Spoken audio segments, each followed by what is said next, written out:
BT Entertainment Weekly is brought to you by Lime.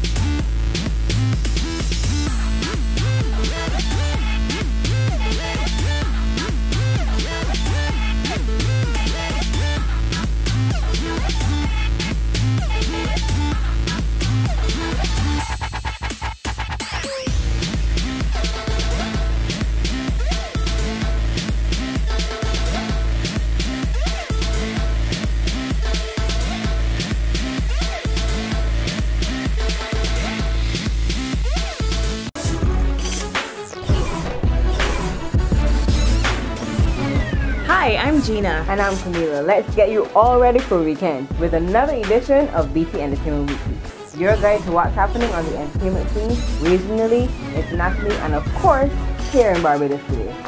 Alex Jordan has made her mark in radio, having hosted the popular Alex Jordan morning show on Slam 101.1 FM. Her most popular segments were No But Seriously and What Drives You Crazy? Alex sat down with BT Entertainment Weekly and recounted her time on radio. I really enjoyed about the Alex Jordan morning show was that my dad's friends would tell me they listen, and then like men on the road, men on the block would be like, "You, we don't miss that." So this was a very broad spectrum of people, men, women, and children, and I thought, well, how wonderful and universal we've managed to find an in-between space where everybody's welcome. Now she's moved on, but what's next? Television, maybe? Anytime you start feeling too comfortable, you're not growing, is my position. I had some disagreements internally about how I felt the show should look and sound, and I felt frustrated about a few things, of course.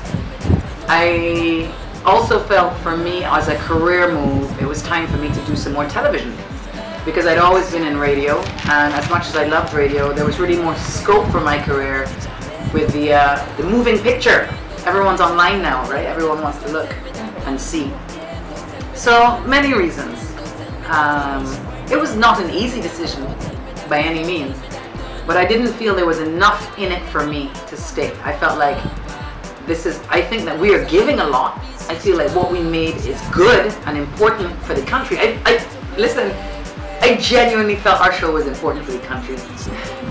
Tell people I bring it up myself, because I genuinely felt so. I felt like these things we're discussing here are key, but it wasn't giving me, Alex Jordan, enough of what I needed to survive. So I had to take the decision, a very painful one, to leave the morning show and to leave Salt in the morning, to move on, to do something more.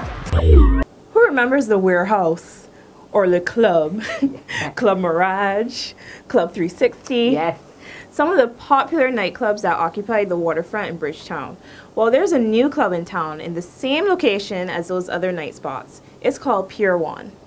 Barbados needs a nightclub centrally that people can enjoy themselves, all age groups. You get your oldie goldies once a month back in time.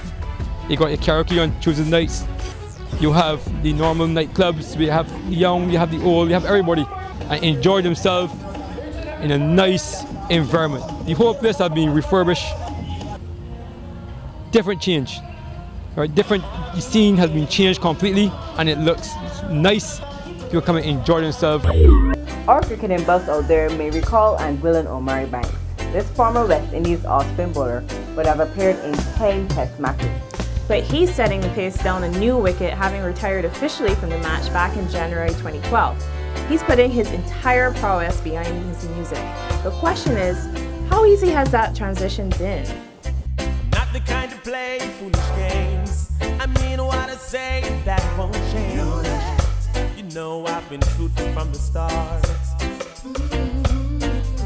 But relationships from your past has caused you to build a barricade.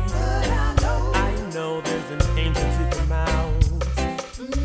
My dad is a well-known musician, an artist. He's been around for a number of years, from the 70s, even before I was born. He was well-known.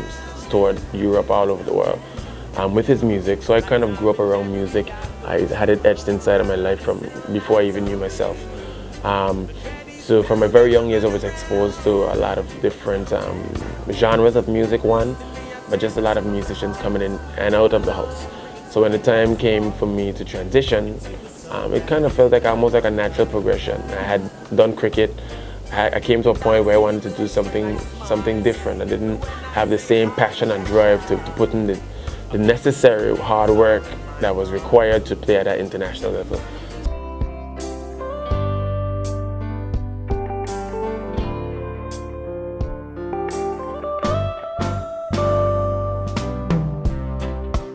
I was your man.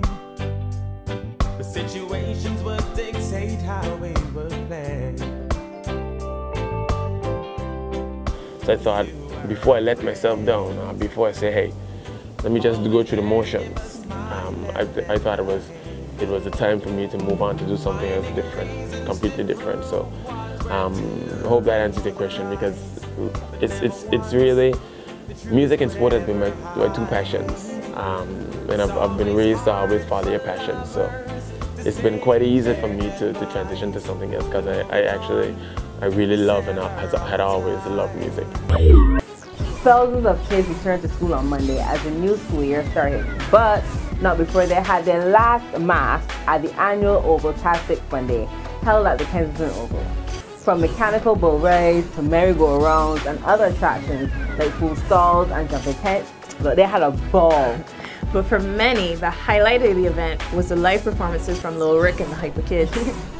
For me, it would have been the bull. And that's where we pull up the stomps on this edition of BT Entertainment Weekly, your guide to all that's happening on the entertainment scene today. I'm Gina. And I'm Camila. Don't forget to drop us an email at entertainment@barbadostoday.bb. We would love to hear from you. Or you can link us up on www.barbadostoday.bb. And of course, there's our Facebook page where you can like us for more. See you next week!